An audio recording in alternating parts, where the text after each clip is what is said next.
नमस्कार, मी ऋतुजा. ह्या बातमीपत्राला सुरुवात करण्याआधी जर आपल्याला संपूर्ण कोकणातील आणि मुंबईतील लोकप्रिय JPR चॅनलचं आपलं कोकण हे दिसत नसेल तर आजच आपल्या जवळच्या केबल ऑपरेटरशी संपर्क करा आणि जाहिरातीसाठी सुद्धा खाली दिलेल्या नंबरवरती नक्की संपर्क साधा. खासदार सुनील तटकरे यांनी माणगावमधील क्रिकेटच्या एका सामन्यामध्ये पालकमंत्री पदाला घेऊन पंचाचा निर्णय अंतिम असतो अशी कोपरखळी मंत्री भरत गोगावलेंना लगावली होती आणि तोच धागा पकडत आमदार महेंद्र थोरवेंनी क्रिकेटच्या मैदानातनं खासदार सुनील तटकरेंना जशाला तसं उत्तर दिलं. पंचांचा निर्णय अंतिम असतो आणि ह्या सामन्यामध्ये तुम्ही कप्तान होत असताना सगळं मिळायला हवं असं चालणार नाही. क्रिकेट खेळाचं उदाहरण आम्हाला देऊ नका, आम्ही छत्रपती शिवाजी महाराजांचे मावळे आहोत असं थोरवेंनी तटकरेंना सुनावलं. आज पंचांनी निर्णय जरी दिला असला तरी सुद्धा क्रिकेट पुढे गेलेला आहे आणि ह्यामध्ये थर्ड अंपायर आलेला आहे. पण थर्ड अंपायरनं हा पालकमंत्री पदाचा निर्णय चुकीचा होता म्हणून आपण पालकमंत्री पदाबद्दल स्थगिती देऊ शकलो. कप्तानने सगळ्या सहकाऱ्यांना सामावून घेतलं पाहिजे आणि आम्ही तुम्हाला मदत केली म्हणूनच तुम्ही कप्तान होऊन खासदार झालात आणि केंद्रात गेलात अशी टीका सुद्धा त्यांनी सुनील तटकरेंवरती केली. राजकारण करायला गेलात तर तिथे तुम्हाला क्षणिक सुख मिळेल पण पुढील काळात ह्याचे वाईट परिणाम आपल्याला भोगावे लागतील अशी जोरदार टीका सुद्धा त्यांनी यावेळी दिली. छावा चित्रपटातील औरंगजेबाचा दाखला देत सुनील तटकरेंना थोरवेंनी औरंगजेबाची उपमा दिली आणि आमचा औरंगजेब हा सुतारवाडीमध्ये बसलाय अशी टीका सुद्धा केली. निर्णय अंतिम असतो आणि कॅप्टन हा कूल असतो. कॅप्टन कूल असल्यानंतर म्हणे आपल्याला त्याचा स्पर्धा जिंकता येतात किंवा त्या संदर्भात शांतपणे निर्णय घेता येतात अशा बऱ्याचशा वल्गना त्यांनी केल्या. भरतशेठ या ठिकाणी आमचा साक्षीदार आहे. मी त्यांना आज या क्रिकेटच्या मैदानावरून या ठिकाणी सांगू इच्छितो की बाबा रे, धोनी हा कूल कॅप्टन नक्कीच होता परंतु धोनी बरोबर त्याचे सहकारी जे 11 एकंदरीत प्लेयर त्या ग्राउंडवर उभे होते ते अतिशय चांगले खेळाडू त्या ग्राउंडवर त्याच्या बरोबर उभे होते आणि म्हणून धोनीला प्रत्येक ठिकाणी विजय संपादन करता आलं आणि म्हणून प्रत्येक ठिकाणी खेळाडू जे आपल्या बरोबर असतात ते आपल्या खेळाडूंना सुद्धा तेवढंच प्राधान्य त्या ठिकाणी दिलं पाहिजे. फक्त कप्तान म्हणून आपण त्या ठिकाणी आपणच सगळं असेल तर आपण आपल्या खेळाडूंना काय नाही देणार. आणि मी त्या नेत्यांना खासदारांना या ठिकाणी सांगेन की बाबा तुम्ही कप्तान व्हायला चालला पण मुलगी पण माझीच खेळाडू, पोरगाही माझाच खेळाडू आणि सगळं मलाच पाहिजे रायगड जिल्ह्यात. तर असं काय होणार नाही. आम्ही छत्रपती शिवाजी महाराजांचे मावळे आहोत. त्यामुळे क्रिकेट खेळाचं तू आम्हाला उदाहरण या ठिकाणी देऊ नकोस. पंचांनी निर्णय जरी दिलेला असेल तरी आज क्रिकेट हे पुढे गेलेलं आहे आणि थर्ड अंपायर आलेला आहे. थर्ड अंपायरनी तो निर्णय चुकीचा होता म्हणून आपण त्या ठिकाणी स्थगिती देऊ शकलो हे सुद्धा आपण त्या ठिकाणी विसरता कामा नये. आणि म्हणून आपण जे काय आहे ते स्वतःसाठी न करता आपण इतरांसाठी आपल्या खेळाडूंना प्राधान्य दिलं पाहिजे. आपले सहकारी त्यांनी आपल्याला कप्तान बनवलं म्हणून आपण केंद्रात गेलो. ह्या गोष्टीचा भान आपण त्या ठिकाणी ठेवायला हवा होता. परंतु आपल्याला जे मिळालं कप्तान पद मग मात्र चांगला खेळाडू सुद्धा ग्राउंडच्या बाहेर गेला तर चालेल त्याचं सुद्धा आपण त्या ठिकाणी निवड कमिटीमध्ये त्याचं नाव न आलं पाहिजे. अशा पद्धतीचं राजकारण जर आपण करायला गेलात तर आपण क्षणिक त्या ठिकाणी सुख घेऊ शकता परंतु पुढील काळामध्ये मात्र या गोष्टीचे परिणाम आपल्याला वाईटच भोगायला येतील. आणि म्हणून मी या ठिकाणी सांगेन की छत्रपती शिवाजी महाराजांचा रायगड जिल्हा आहे. रायगड जिल्हा आपल्या सगळ्यांना इतिहास रायगड जिल्ह्याचा माहिती.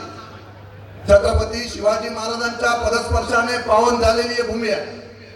या भूमीचा आदर्श घेऊन आम्ही छत्रपती शिवाजी महाराजांचं मावळे म्हणून या मतदारसंघामध्ये संपूर्ण रायगड जिल्ह्यामध्ये काम करत आहोत. शिवसेना ही वाढली अशीच वाढलेली नाहीये.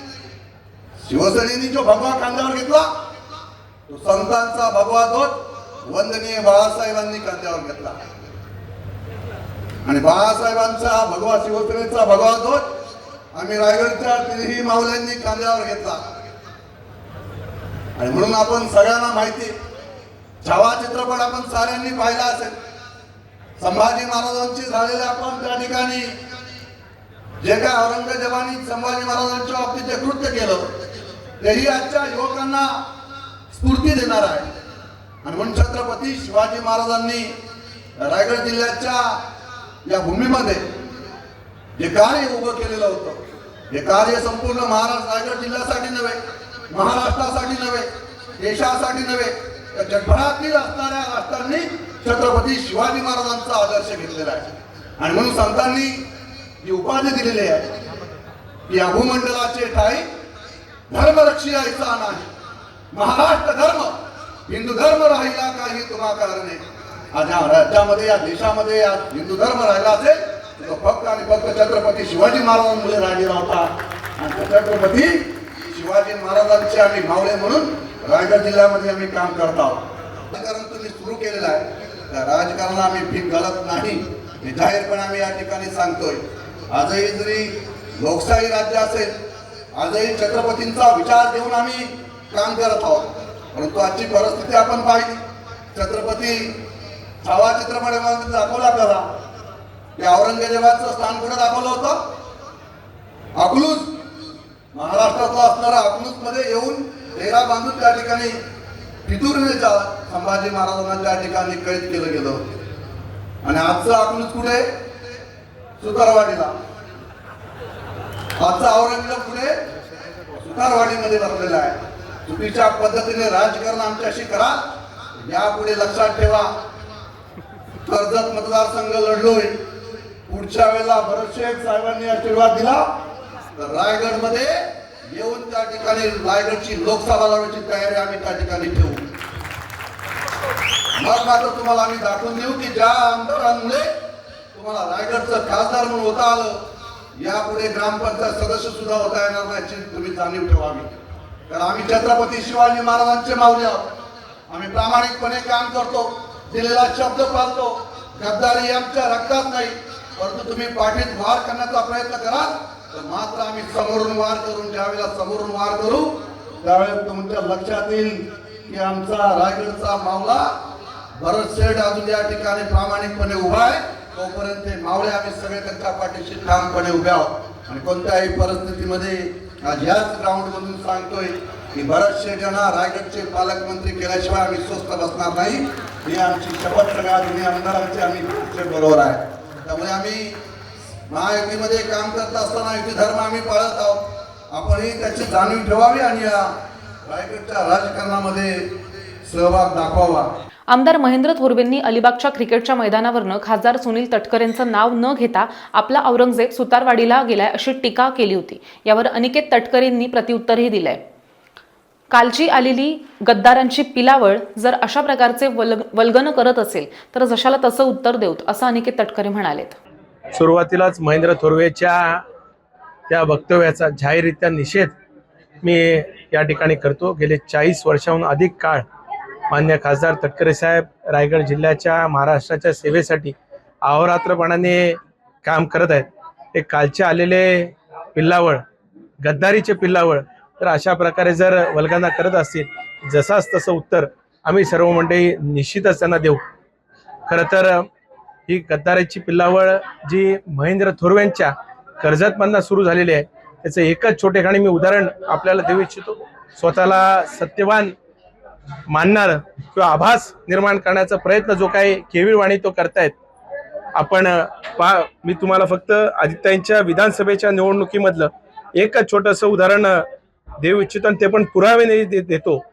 हे आदित्यताईच्या निवडणुकीच्या दरम्यान 6 नोव्हेंबरला महेंद्र थोरवेंचा PA सचिन पाटेकर यांचे जिल्हा प्रमुख प्रमोद घोसाळकर आणि त्यावेळेसचे राष्ट्रवादी काँग्रेस पक्ष शरद पवार गटाचे उमेदवार अनिल नवगणे यांच्या सोबतची बैठकीचे छायाचित्र आहेत.